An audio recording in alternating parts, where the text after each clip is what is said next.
في فرصة عمر داخلة علينا ومش جاية لوحدها. مفاجأة عاملاها حياة كريمة لكل شباب مصر. فرصة حياة، أكبر ملتقى توظيفي في مصر تحت رعاية رئيس الوزراء والمبادرة الرئاسية حياة كريمة وكير مصر ووزارة الاتصالات. هيكون متواجد 80 شركة، يعني هتختار الشركة المناسبة والوظيفة اللي انت حاببها. هيكون يوم الخميس 29 مايو في استاد القاهرة الرياضي. اليوم هيبدأ الساعة 10 صباحا، وفرص الوظائف لأكثر من 7500 شاب وشابة.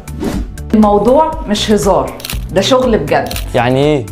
يعني شركات كتير ووظائف محترمة ومرتبات تمام. مهندسين، عمال إنتاج، HR، مدير مطعم. لا، كمان شغل حرفي، عشان ده الأساس. الحرفيين أساس الصناعة في مصر.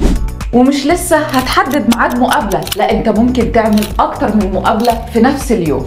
يعني لو انت من القاهرة أو من خارج القاهرة أو من أي حتة فيها ناس عايزة تشتغل وتتعلم، قول لهم قوموا تعالوا في ملتقى توظيفي يا جدعان.